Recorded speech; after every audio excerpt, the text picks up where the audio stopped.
Bonjour à tous. Je fais cette vidéo pendant que je patiente et que j'essaie de mettre en défaut cet appareil. C'est un ampli home cinéma Denon AVC X3700H que l'on me confie pour des disparitions totales de son, quel que soit le type de source. C'est une anomalie que j'ai pu mettre en évidence une fois sur 3 jours de test, donc c'est vraiment très peu. J'avais branché un multimètre en fonction enregistrement sur les sorties haut-parleurs et effectivement ça m'a permis d'enregistrer une disparition totale du son. Il me semble que j'étais au 2e jour de test, en plein après-midi. Le son a disparu seul. J'ai mis en veille l'appareil, j'ai redémarré l'appareil et le son est revenu de façon tout à fait normale. Donc c'est vraiment quelque chose qui ne va pas être simple à mettre en évidence. Et ce que j'aimerais, c'est pouvoir localiser en interne au moins une fonction défectueuse. Donc soit la fonction de sélection des sources, soit une alimentation, soit une carte de liaison, ou bien un défaut du traitement du signal digital qui se fait ici sur ce que j'appelle la carte HDMI. Et c'est là où je prends les points de test, donc des entrées principales des 2 canaux qui doivent être traités ensuite par les puces numériques. Donc j'ai ici les entrées ADL et ADR qui viennent directement de la carte de sélection des entrées. J'ai 2 alimentations à contrôler ici qui alimentent cette carte d'entrée, le moins 7 volts et le plus 7 volts qui est ici, qui sont toutes 2 présentes.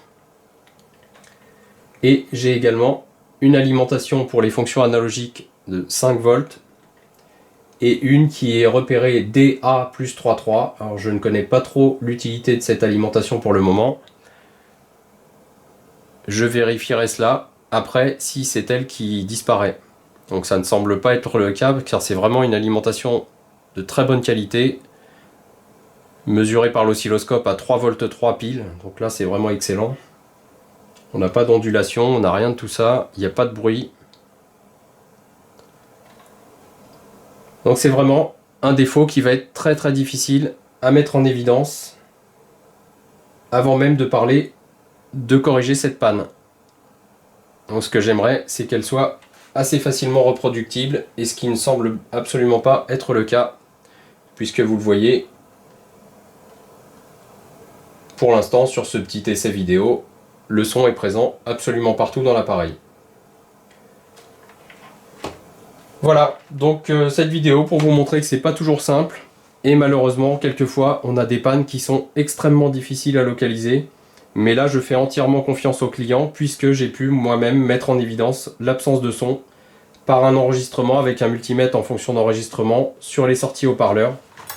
Le signal a disparu en effet en totalité sur les sorties HP, ça a été enregistré par mon multimètre. Et malheureusement je n'ai même pas eu le temps d'enlever le capot de l'appareil, je l'ai mis en veille, j'ai retiré le capot et au moment où le capot était ouvert je l'ai remis en service et le son est revenu. Je n'ai même pas eu le temps de vérifier ici sur les points de test ADL et ADR si j'avais une présence ou pas de signal puisque le fonctionnement était correct. Donc c'est très embêtant et quelque chose vraiment qui va être très difficile à mettre en évidence.